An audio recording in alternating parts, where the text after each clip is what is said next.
Happy Friday, everyone. Today is March the 10th.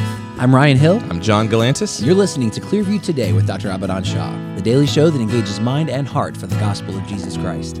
You can visit us online at clearviewtodayshow.com. If you have any questions for Dr. Shah or suggestions for future episodes, send us a text to 252-582-5028. You can also email us at contact@clearviewtodayshow.com. That's right, and you guys can help us keep this conversation going by supporting this podcast, sharing it online, leave us a good review on iTunes, anywhere that you get your podcasting content from. We're going to leave a link in the description of this podcast so you can do just that. But before we do, Ryan, I'm itching for the verse of the day. Well, let me provide that for you, my friend, and for our listening audience. The verse of the day today comes from John chapter 10, verses 9 and 10. Jesus says, "I am the door. If anyone enters by me, he will be saved and will go in and out and find pasture. The thief does not come except to steal, to kill, and to destroy.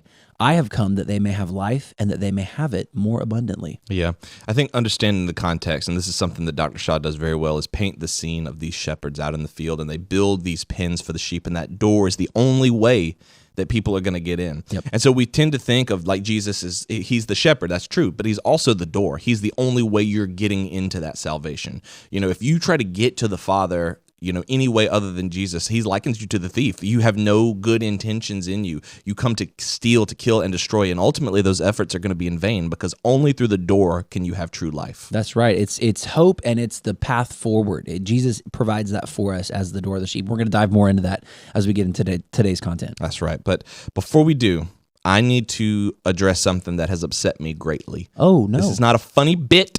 This is, we're going to get real right now because I have told y'all that when Ryan gives this phone number, it's for positive feedback only. Okay, so we didn't have any haters, but we have some people acting silly and saying crazy stuff. Oh, no. So I'm going to allow this person out. Who's been acting silly and saying crazy stuff? I'm not going to say the name. Okay. I'm not going to say the name because I'm actually a good person.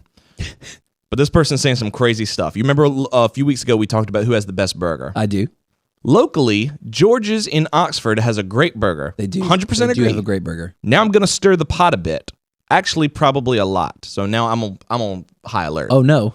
If you've never had a peanut butter burger, you're missing out. I remember this. Trust me, I know what you're thinking. I thought it too.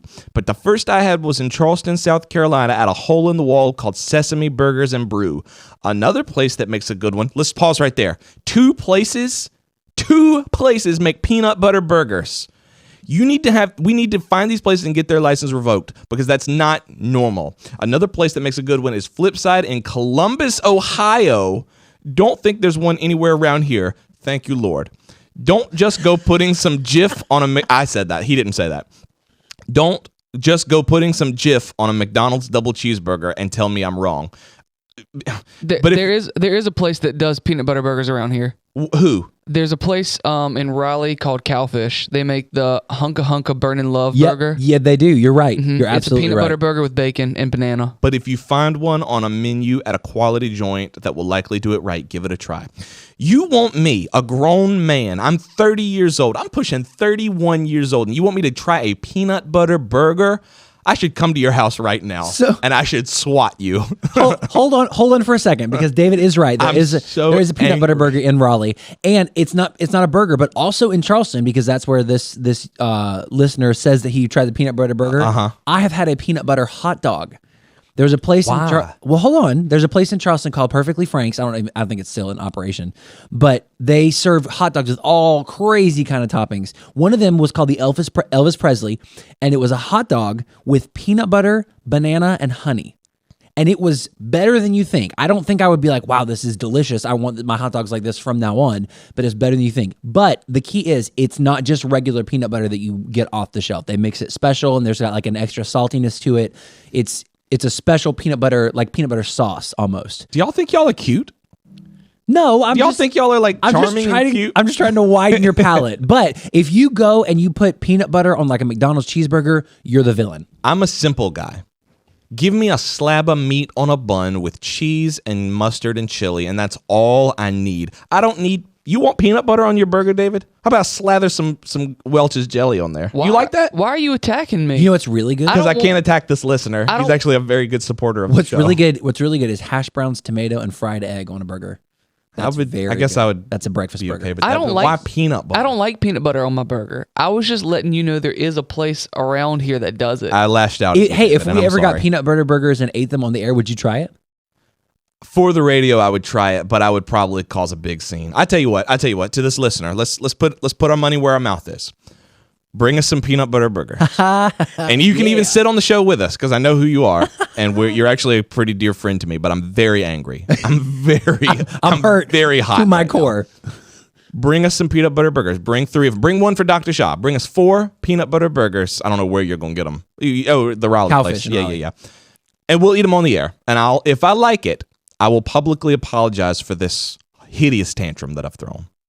I'll apologize. I can't wait. I'm excited. Let's do it. Let's do it. Let's eat peanut butter burgers on the show. This is your challenge now. This is your challenge. I'm putting it in your hands. If it doesn't happen, man, it is what it is. And I'm just going to go on saying that peanut butter doesn't belong on a burger. And it's crazy that I have to convince adults of that. Traditionally, you're right. Yeah. But, I'd be willing to try it. Okay. Well, question of the day is coming in from Marcus W. This is aimed at Dr. Shah. Who has written your favorite commentary on the book of Genesis? Ooh. Lots of them out there. I know Dr. Shah has a lot of good resources, so I'm excited to hear this answer. If you guys have any questions for Dr. Shah, stick around for the answer to this one. But if you have any questions, send us a text to 252-582-5028 or send us an email to contact@clearviewtodayshow.com. We'll be back after this. Hey there, listeners. I'm John Galantis. And I'm Ellie Galantis. And we just want to take a quick second and talk to you about Dr. Shah's and Nicole's book, 30 Days to a New Beginning. Daily devotions to help you move forward. This is actually the second book in the 30 Days series, and the whole point of this devotional is to help us get unstuck from the ruts of life. When it comes to running the race of life, it matters how you start, but a bad start doesn't ultimately determine how you finish the race. You can have a good finish even with a bad start, and that's where this book comes in. No matter who you are or where you are in life, you're going to get stuck. Instead of going out and buying some gadget or some planner, like I know I've done several times. I know that's right. 30 Days encourages you to find your fresh start in God's Word. And life doesn't have a reset button, but our God is a God who does new things. His mercies are new every day, which means every day is a new chance for you to start over. You can grab 30 Days to a New Beginning on Amazon.com. We're going to leave a link in the description box below, and if you already have the book, let us know what you think about it. That's right. Send us a text, 252-582-5028. Share what God has done in your life through this devotional. Hey, maybe we'll even read your story on the air. Ellie, you ready to get back to the show? Let's do it. All right.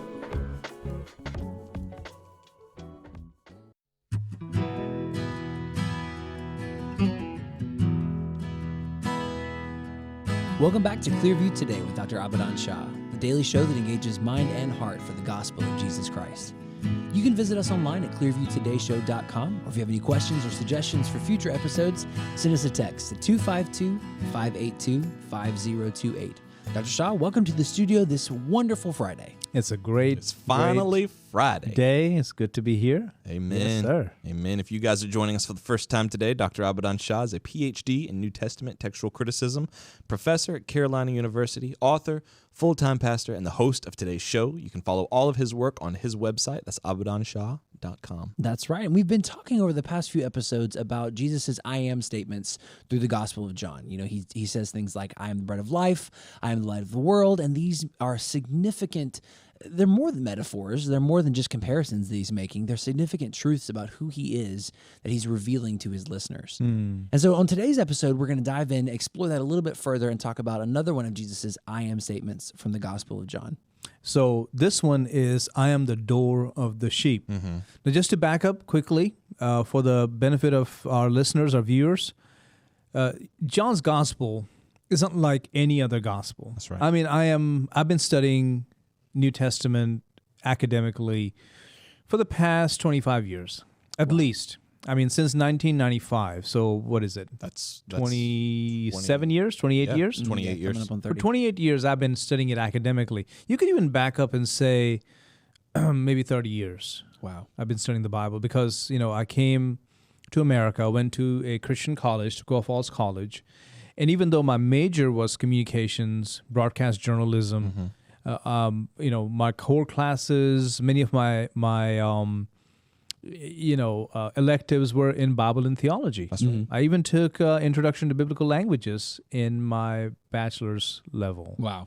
So it was just a one semester course, but nonetheless, the point I'm making here is this: I've been studying New Testament for a very long time. I've been studying the Gospel of John for a very long time. I never cease to be amazed by how much the Gospel of John, how rich it is. So much depth to it. And just when I think, oh, I got it, I understand the system here, there's more. Yeah. And I'm not just talking about more themes that are coming out, but no, just the way you study the Gospel of John. There's a way. Okay, so for the benefit of our listeners, can we veer off a little bit here?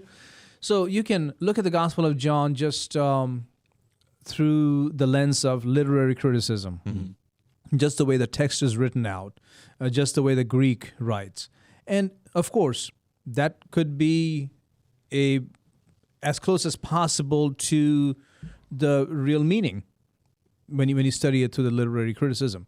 But then there's also the historical grammatical study, which takes the literary criticism, but really truly it came before literary criticism.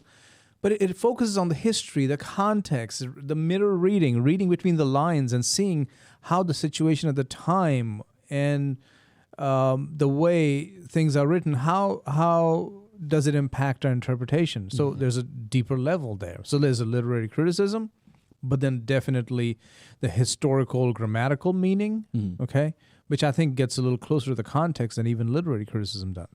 But is that it? No.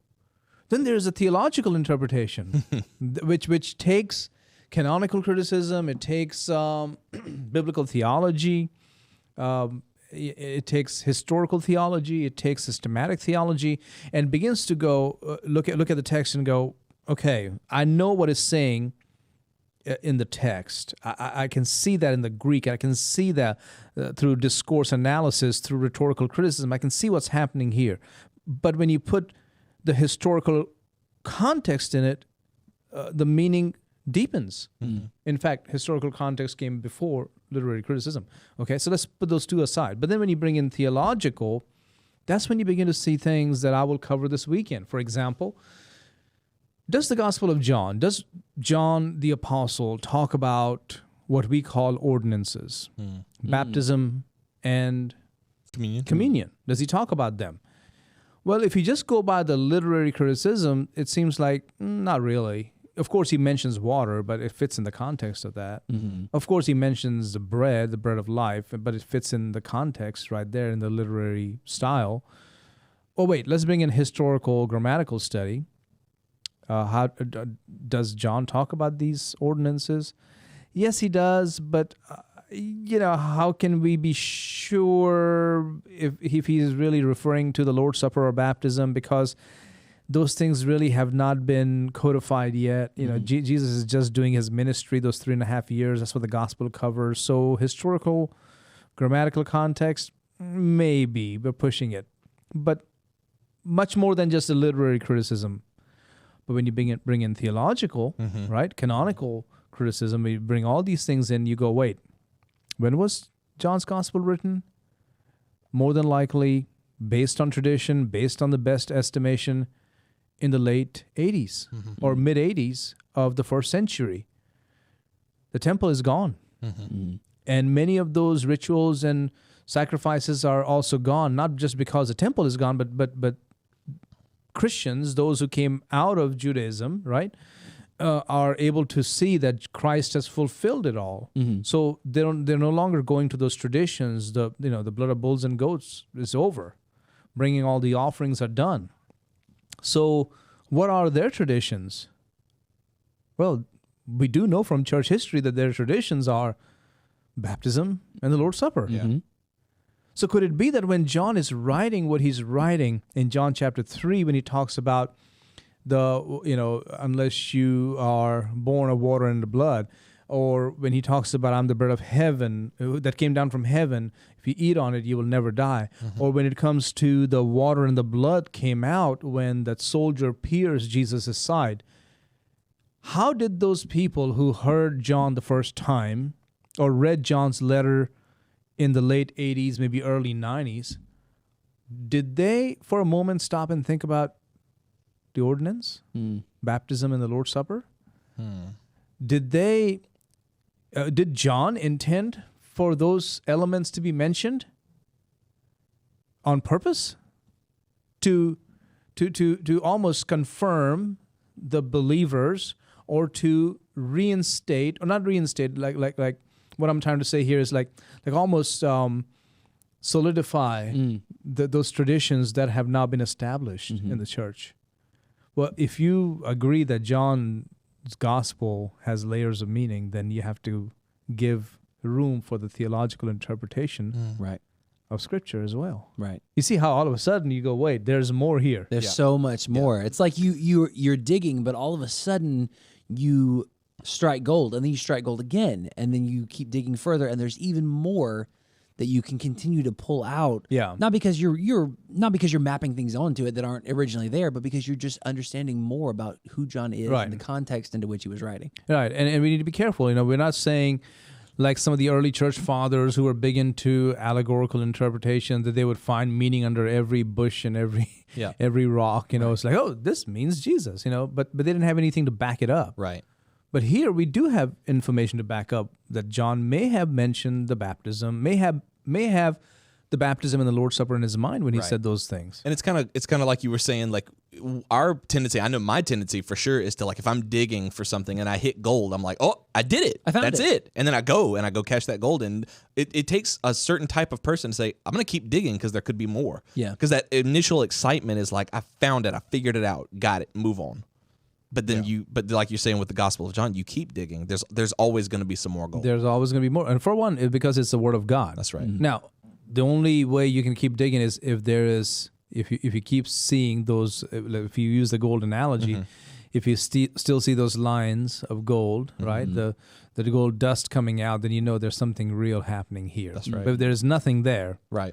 and you got fool's gold, then maybe stop digging. That's right. Okay. That's right. Correct. That's a great analogy. Yeah, maybe you need to stop digging there, because you're guilty of the same things that Origen and others were, superimposing too many of these allegorical meanings. Very true.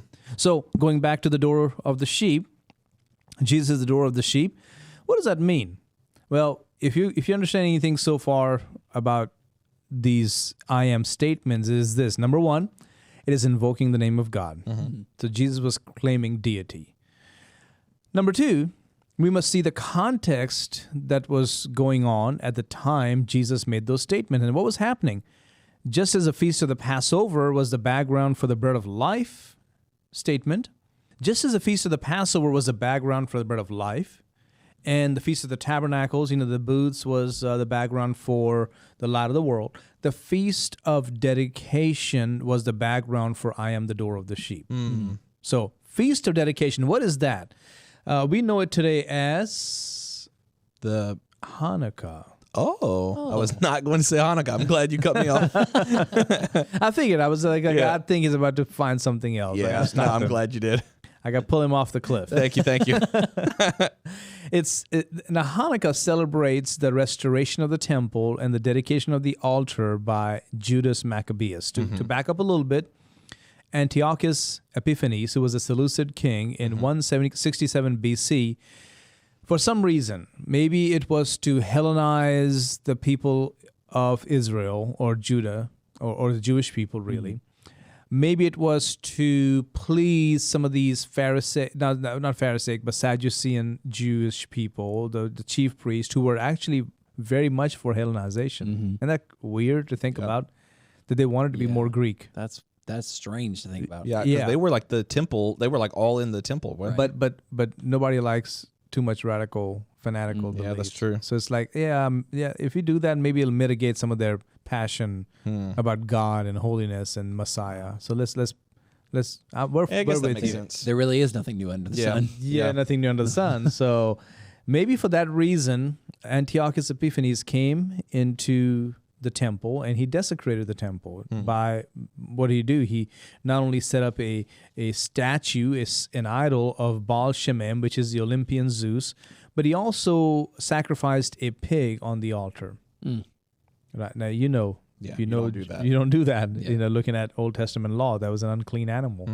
But do that in the temple. I mean, this is what he was doing, and maybe he was trying to somehow get support to fight the Ptolemies of Egypt. Who knows what he was thinking, but it was really bad. And Jewish people felt like this was the abomination of desolation that Daniel talked about, and this is it, it's over. And, Antiochus was just a odd fellow. On one hand, you see him do things, you go, okay, that's good. But then you see this and you go, wow, you really tried to annihilate the Jewish people. That's what you were doing. Yep. And so this went on for about 3 years until Judas Maccabeus, the hammer, right? You know, the hammer time. MC Hammer was not the first one. You had several others who have been the hammer. Of course, the one who stopped the Islamic movement towards the north. Maybe we can talk about that another time. I'd love to. Have a show on the hammer. Sure. Absolutely. But then Maccabeus was also the hammer, and he regained temple control, cleaned it, restored it, rebuilt a new altar. So every year, this was an 8-day festival, a time of joy, celebration, you can imagine, because the temple has been restored, the altar has been rededicated, and now we're back to where we were supposed to be. So this was the Feast of Dedication. Beautiful. It was also known as the Feast of Lights or Festival of Lights because they would light one candle per day on this 7-candle menorah. Hanukkah today has 9 candles, but the candelabrum that was in the temple was a 7-candle menorah. So anyways, Jesus stands there and he says, John 10:1, most assuredly I say to you, he who does not enter the sheepfold by the door, but climbs up some other way, the same is a thief and a robber. I mean, that's what Antiochus Epiphanes did. That's right. Right? He came in some other way. He was not the original one. Something else. How about all the corrupt and hypocritical religious leaders in Israel? At the time, we're going back the past couple hundred years before the coming of Christ, the priesthood was going downhill. In fact, in 174 BC, this is prior to Antiochus Epiphanes coming into the temple and desecrating everything, right? In 174 BC, a man by the name of Jason bribed Antiochus Epiphanes to become the high priest. Think about that. Yeah, just sold it to him. Bought his way into a position of Wow. religious prominence. Yeah, you cannot do that, And then again, 3 years later, so it's like 171 BC, a man by the name of Menelaus, who was not even a Levite, also bribed his way to the position. So this was what was going on. And then in 37 BC, with the coming of Herod the Great, the high priesthood kind of became a Roman appointment. Wow. So when Jesus said in John 10 and verse 1, most assuredly he who does not enter the sheepfold by the door, he had these people in mind. Antiochus Epiphanes, Jason, Menelaus, the Roman appointees. He's saying... Because they're not coming in the right way. They're not coming in the right way. By the way, that's one of the reasons why the Qumran community was born. Because they said, we're not going to the temple. I mean, look at that. Yeah. Those are not the shepherds of Israel. Right. So they didn't go in. Also, in Leontopolis, I should say, in Egypt, which I would really wanted to go there. And I could see the place, but it was, on an island. And we just couldn't do it. But they tried to build a temple there. Wow. To Israel's God. Because they didn't want to go to Jerusalem, because Jerusalem temple is gone. It's desecrated. So Jesus says those words, but then he says in John 10:2, he goes on to say, he who enters by the door is a shepherd of the sheep. To him the doorkeeper opens, and the sheep hear his voice, and he calls his own sheep by name and leads them out. The word for lead them out is exago. It's the same word for leading the apostles out of prison. In Acts chapter 5:19. He leads them out. The shepherd leads them out. So Jesus has dealt with Antiochus Epiphanes, Jason, Menelaus, all the Roman appointees, all the corrupt priesthood, the Sadducees. But now he's turning to the Pharisees and the scribes because they have spent their time keeping people locked up. Wow. Keeping them pinned up in the prison of their own making. Legalism. Legalism. And Jesus, and I mean, you know that. I mean, if you read the Bible carefully, I mean, again and again, Jesus chastises them because they made all kinds of laws. Listen to this one. Can I read this right here? Go for it. So, Matthew 23. Then Jesus spoke to the multitude and to his disciples, saying, the scribes and the Pharisees sit in Moses' seat. Therefore, whatever they tell you to observe, that observe and do, but do not do according to their works. Means do what they tell you about the law, the Bible, Old Testament, but don't follow their examples in their petty legalism. For they say and do not do. So they had a long list of do this, don't do that, don't do this, don't do that, do this. And they wouldn't even themselves follow that. Yep. So and then Jesus said in verse 4, for they bind heavy burdens, hard to bear, and lay them on men's shoulders, but they themselves will not move them with one of their fingers. Wow. Hey, so you messed up there. Now you gotta do this and this and this and this and this. And you gotta go to the temple and you gotta offer this sacrifice, and then you also should do something in the synagogue, and you gotta make sure you're for the next 3 harvests, you gotta do this and that.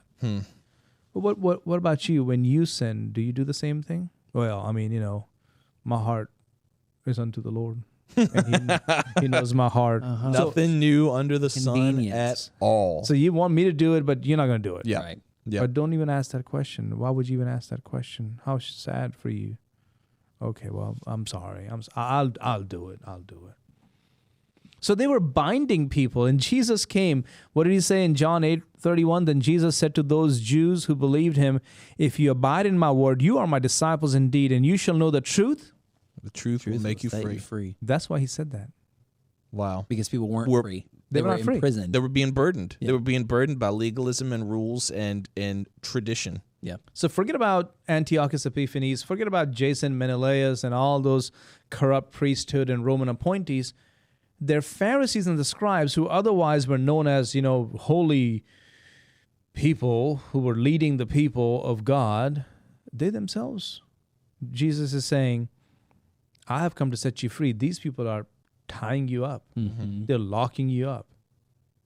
I hope that's making sense. Yeah, definitely. Absolutely. That's the context. And then it says in John 10:4, and Jesus said, and when he brings out his own sheep, he goes before them, and the sheep follow him, for they know his voice. Yet they will by no means follow a stranger, but will flee from him, for they do not know the voice of strangers. And Jesus used this illustration, but they did not understand the things which he spoke to them. Then Jesus said to them again, most assuredly I say to you, I am the door of the sheep. All who ever came before me are thieves and robbers. So not just Antiochus Epiphanes, not just the corrupt priests, not just the Roman appointees, but also these scribes and Pharisees. They all are thieves and robbers. Wow.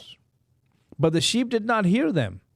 I said, wait a minute. Didn't some people listen to them? Didn't some people follow them?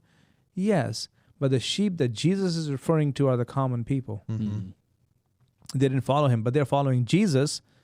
And it says, verse 9, Jesus said, I am the door. If anyone enters by me, he will be saved.